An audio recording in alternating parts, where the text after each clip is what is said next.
જય સ્વામિનારાયણ. ધોરણ 12 કોમર્સના ઇકોનોમિક્સમાં ચેપ્ટર 5 માં અને અગાઉના વિડિયો લેક્ચરની અંદર વર્ચ્યુઅલ ક્લાસની અંદર આપણે ગરીબી ઘટાડવાના ઉપાયોની શરૂઆત કરેલી, જેમાં 6 મુદ્દાઓ આપણે જોયેલા. ખેતી ક્ષેત્રે શ્રમિકોની ઉત્પાદકતામાં વધારો કરવો, નાના પાયાના ઉદ્યોગોનો વિકાસને પ્રોત્સાહન આપવું, અસંગઠિત ક્ષેત્રના વિકાસ માટે પ્રયત્ન કરવા, યોગ્ય કર નીતિનો ઉપયોગ કરવો, સસ્તા ભાવે ચીજ વસ્તુઓ અને સેવાઓ પૂરી પાડવી અને માનવ મૂડી રોકાણ. 7મો મુદ્દો રોજગારલક્ષી કાર્યક્રમ, જેમાં આપણે 5 બાબતો જોવાની. ગરીબી ઘટાડવા માટેના રોજગારલક્ષી કાર્યક્રમમાં સંકલિત વિકાસ કાર્યક્રમ, સ્વર્ણ જયંતિ ગ્રામ સ્વરોજગાર યોજના, વેતન રોજગારીના કાર્યક્રમ. 4થો મુદ્દો છે પ્રધાનમંત્રી રોજગાર યોજના અને 5મું છે રાષ્ટ્રીય ગ્રામીણ રોજગાર કાનૂન, રોજગાર બાંહેધરી કાનૂન, રાષ્ટ્રીય રોજગાર બાંહેધરી કાનૂન. બરાબર? તો પહેલો મુદ્દો શરૂ કરીએ. પહેલા, દેશમાં ગરીબી ઘટાડવી હોય તો ગરીબ વર્ગની આવક વધે તેવા તેમને રોજગારીના કાર્યો પૂરા પાડવા પડે. એટલે ગરીબી અને બેકારી એક સિક્કાની બે બાજુ છે. બેકારી ઓછી કરીશું, લોકોને કામ આપીશું, આવક મળશે એટલે ગરીબી ઘટશે. અને એ જ બાબતને લઈને 5મી પંચવર્ષીય યોજનાથી વિવિધ કાર્યક્રમો શરૂ કરવાનું સરકારે વિચાર્યું. 5મી પંચવર્ષીય યોજનામાં સરકારે ગરીબી ઘટાડવાના એક મહત્વના ઉદ્દેશનો સ્વીકાર કર્યો અને એટલે 6ઠ્ઠી પંચવર્ષીય યોજનાથી વિવિધ એજન્સીઓએ ગરીબી ઘટાડવા માટેના ઘણા બધા કાર્યક્રમો શરૂ કરેલા. કાર્યક્રમોની સંખ્યા વધારે હોય એટલે સંકલનનો અભાવ જોવા મળે, એના લાભ ગરીબ સુધી પહોંચે નહીં એવું બને. અને એટલે સરકારે આ વિવિધ એજન્સીઓ દ્વારા જે ઘણા બધા કાર્યક્રમો ચલાવવામાં આવતા હતા એ બધા કાર્યક્રમો સંકલિત કરી દીધા, ભેગા કરી દીધા અને 2 ઓક્ટોબર 1980 થી સંકલિત ગ્રામ વિકાસ કાર્યક્રમ શરૂ કરવામાં આવ્યો, જેને ટૂંકમાં મિત્રો IRDP કહેવામાં આવે છે. Integrated rural development programme. Integrated rural development programme. Integrated એટલે સંકલિત, રૂરલ એટલે ગ્રામીણ, ડેવલપમેન્ટ એટલે વિકાસ, પ્રોગ્રામ એટલે કાર્યક્રમ. તો ફરીથી 6ઠ્ઠી પંચવર્ષીય યોજનામાં ગ્રામીણ ગરીબો માટે વિવિધ એજન્સીઓએ અનેકવિધ કાર્યક્રમો શરૂ કરેલા. આ કાર્યક્રમોને સંકલિત કરીને 2 ઓક્ટોબર 1980 થી સંકલિત ગ્રામ વિકાસ કાર્યક્રમ એટલે કે IRDP શરૂ કરવામાં આવ્યો. આ ઇન્ટિગ્રેટેડ રૂરલ ડેવલપમેન્ટ પ્રોગ્રામ સંકલિત ગ્રામ વિકાસ કાર્યક્રમનો મુખ્ય ઉદ્દેશ ગ્રામીણ વિસ્તારના ગરીબ પરિવારોમાં સ્વરોજગારીને પ્રોત્સાહન આપવાનો હતો કે જેથી કરીને એ ગરીબ કુટુંબોની આવક ગરીબી રેખાથી વધે અને તેઓ ગરીબીમાંથી બહાર આવી શકે. મિત્રો અહીંયા સ્વરોજગારી, સ્વ જાતે રોજગારી મેળવવી, આ એવો કાર્યક્રમ છે કે જેમાં સરકાર કોઈને નોકરી કે કામ આપતી નથી, પણ જે તે વ્યક્તિની કામ કરવાની ક્ષમતા વધે અને એ જાતે કામ કરીને કમાય એ માટેના પ્રયત્નો કરે. તો યાદ રાખજો, હું બોલું છું સ્વરોજગારી એટલે શું? તો કે સ્વરોજગારી એટલે એવા કાર્યક્રમ કે જેમાં વ્યક્તિને સીધી રોજગારી પૂરી પાડવામાં આવતી નથી. સ્વરોજગારી એટલે એવા કાર્યક્રમો કે જેમાં વ્યક્તિને સીધી રોજગારી પૂરી પાડવામાં આવતી નથી, પરંતુ વ્યક્તિને તાલીમ આપવામાં આવે છે, સહાય પૂરી પાડવામાં આવે છે કે જેથી તે ભવિષ્યમાં જાતે રોજગારી પ્રાપ્ત કરી શકે. તો સંકલિત ગ્રામ વિકાસ કાર્યક્રમ એ ગ્રામીણ ગરીબો માટે સ્વરોજગારીને પ્રોત્સાહન આપવા માટેનો કાર્યક્રમ હતો. આ કાર્યક્રમ ચોક્કસ લક્ષિત જૂથ ઉપર ધ્યાન કેન્દ્રિત કરતો હતો. લક્ષિત જૂથ એટલે જેની ઉપર કામ કરવાનું છે તે ફિક્સ જ. અને એવું ગ્રુપ કયું, એવું જૂથ કયું? તો કે ભાઈ નાના અને સીમાંત ખેડૂતો, ખેત મજૂરો, ગ્રામીણ વિસ્તારના પરંપરાગત વ્યવસાય કરતા હોય તેવા નાના મજૂરોનો સમાવેશ થતો હતો. એટલે ખરા અર્થમાં ગરીબોને જ લાભ મળે એવો આ કાર્યક્રમ હોવાથી ગરીબી નિવારણનો કાર્યક્રમ ગણાય. બરાબર. બીજું છે સ્વર્ણ જયંતિ ગ્રામ સ્વરોજગાર યોજના. આઈઆરડીપી પછી પણ ગામડાના લોકોને સ્વરોજગારી મળે તે માટે સરકારે જુદા જુદા બીજા ઘણા કાર્યક્રમ શરૂ કરેલા. Integrated rural development programme, training of rural youth self employment, training of rural youth self employment, development of women and children in rural area, training of rural youth for self employment, ગ્રામીણ યુવકોને self employment સ્વરોજગારી માટેની તાલીમ આપતો કાર્યક્રમ. ગ્રામીણ વિસ્તારમાં rural area, ગ્રામીણ વિસ્તારમાં સ્ત્રીઓ અને બાળકોના વિકાસનો કાર્યક્રમ. Supply of improved tool kits to rural artisans, ગ્રામીણ કામદારોને સુધારેલી ટૂલ કિટ સાધનોની પૂર્તિ કરતી યોજના. Millennium well scheme, millennium 10 lakh, well એટલે કુવા, સ્કીમ એટલે યોજના, 10 લાખ કુવા યોજના. અને GKY ગંગા કલ્યાણ યોજના. આ 6 યોજનાઓ સ્વરોજગારીની હતી. તો સરકારે આ 6 યોજનાઓને એકત્રિત કરી દીધી અને એની જગ્યાએ 1 એપ્રિલ 1999 થી સ્વર્ણ જયંતિ ગ્રામ સ્વરોજગાર યોજના શરૂ કરી. આ બધાના પૂરા નામ ટેક્સ્ટ બુક ની અંદર છેલ્લા પેજ ઉપર છે. એટલે બધાના પૂરા નામ અંગ્રેજીમાં સાચી સ્પેલિંગ સાથે બરાબર મોઢે કરવાના છે. તો આઈઆરડીપી, ટ્રાઇઝેમ, DWCRA, સિટ્રા, MWS અને GKY આ 6 યોજનાઓને સંકલિત કરી 1 એપ્રિલ 1999 થી સ્વર્ણ જયંતિ ગ્રામ સ્વરોજગાર યોજના સરકારે શરૂ કરી. આ યોજનામાં ગામડાની અંદર ટચુકડા ઉદ્યોગોનો, લઘુ ઉદ્યોગોનો વિકાસ થાય અને સાથે સાથે સ્વસહાય જૂથ. મિત્રો સ્વસહાય જૂથ એટલે શું?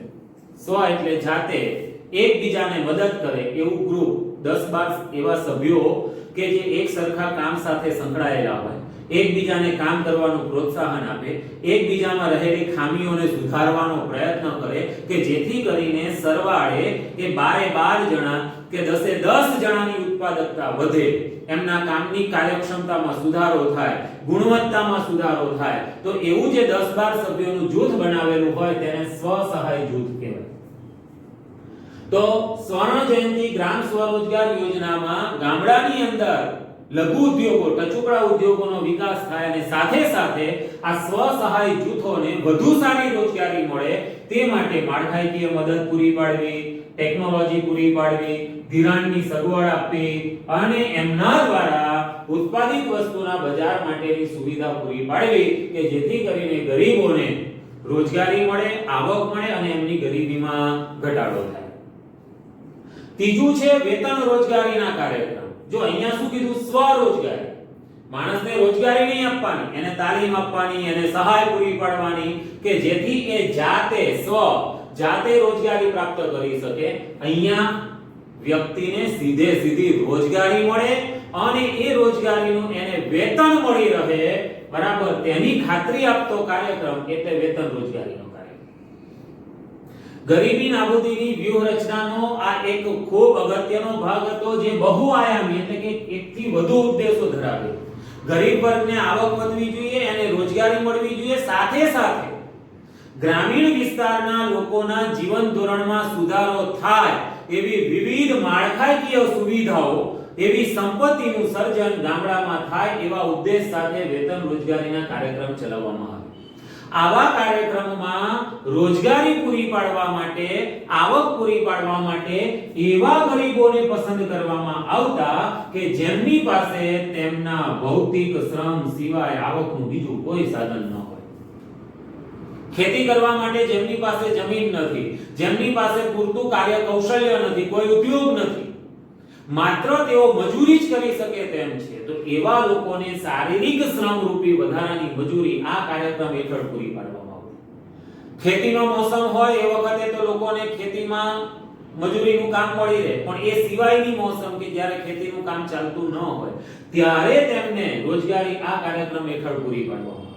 પૂર, દુષ્કાળ, ભૂકંપ, વાવાઝોડું આવી કુદરતી આફતો આવે તો એ આફતોમાં ભોગ બનેલા લોકોને રોજગારી પૂરી પાડવા માટે વેતન રોજગારીના કાર્યક્રમોમાં પ્રયત્ન થતો. આવા કાર્યક્રમમાં એ ગામડાના ગરીબો પાસે એવા કામ કરાવવામાં આવે કે જેથી કરીને ગામડામાં માળખાકીય સેવાઓનો વિકાસ થાય. કુવા, તળાવ, નહેરો ખોદાવવી, બરાબર, પછી પશુ આરોગ્ય કેન્દ્ર ઊભા કરવા, પ્રાથમિક શાળાના ઓરડાઓ બનાવવા, સામાજિક વનીકરણનો કાર્યક્રમ કરવો, રસ્તાઓનું બાંધકામ, પાણીની ટાંકીઓ બનાવવી. તો આવા બધા કાર્યો કરાવવામાં આવતા કે જેથી કરીને એક બાજુ ગરીબોને રોજગારી મળે, પ્લસ ગ્રામીણ વિસ્તારમાં લાંબા સમય સુધી લોકોને સુવિધા પ્રાપ્ત થાય એવી માળખાકીય સેવાઓનો વિકાસ થાય. આવા મુખ્ય બે કાર્યક્રમ છે જવાહર રોજગાર યોજના. જવાહર રોજગાર યોજના JRY અને EAS એમ્પ્લોયમેન્ટ એસ્યોરન્સ ખાતરી, એમ્પ્લોયમેન્ટ એસ્યોરન્સ સ્કીમ, રોજગાર બાંહેધરી યોજના. બરાબર, તો વેતન રોજગારીમાં બે કાર્યક્રમ જવાહર રોજગાર યોજના અને એમ્પ્લોયમેન્ટ એસ્યોરન્સ સ્કીમ. તો આ ત્રણ ઉપરાંત ચોથો કાર્યક્રમ છે મિત્રો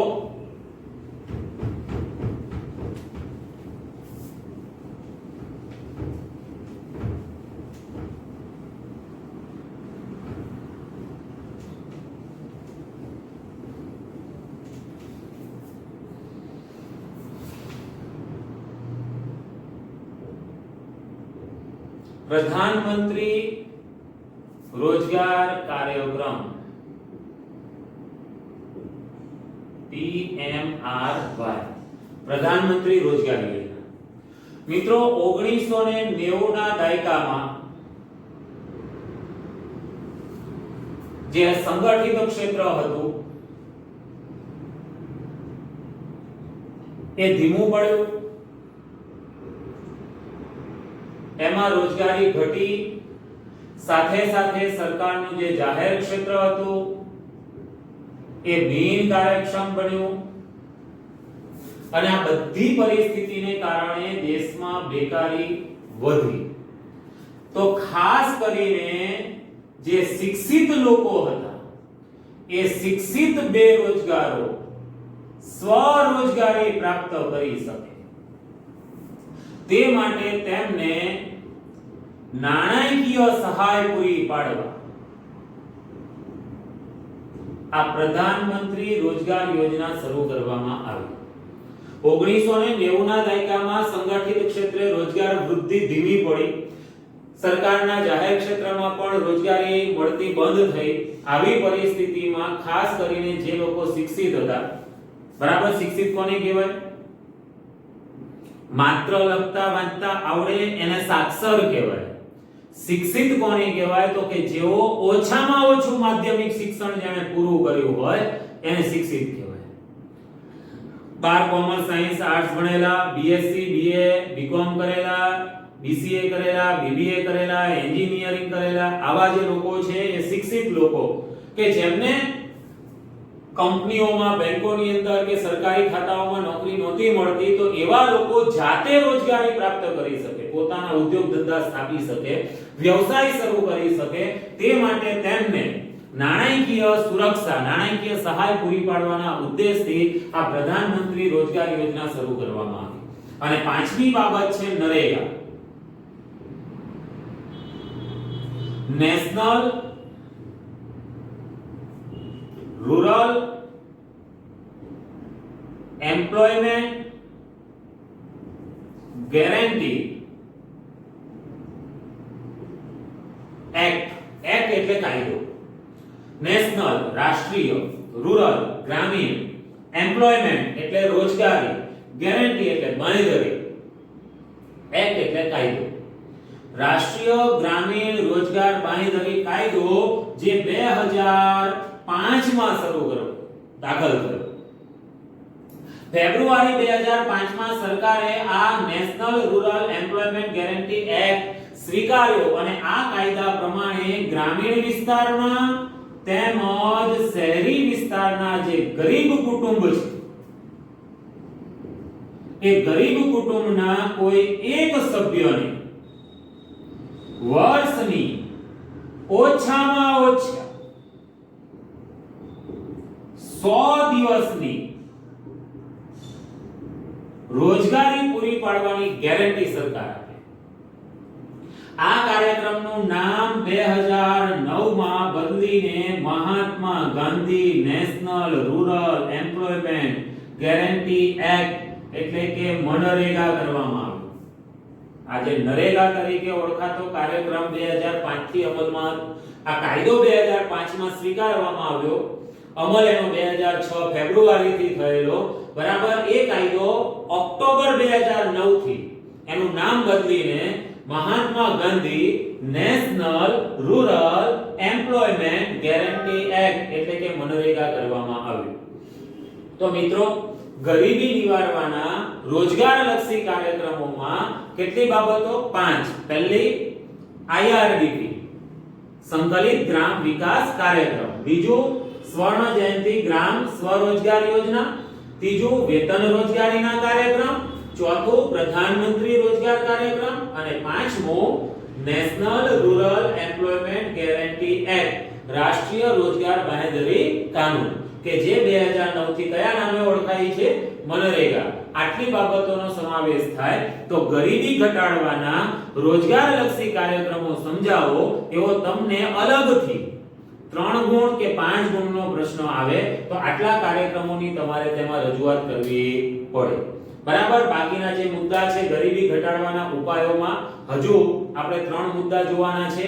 8મો મુદ્દો આવાસ યોજના, 9મો સામાજિક સલામતીના કાર્યક્રમ અને 10મો બહુ જ ચર્ચિત એવી સરકારની ખૂબ મહત્વાકાંક્ષી યોજના પ્રધાનમંત્રી જનધન યોજના. તો આ 3 મુદ્દાઓની આપણે હવે પછી વિગતે ચર્ચા કરીશું. જય સ્વામિનારાયણ.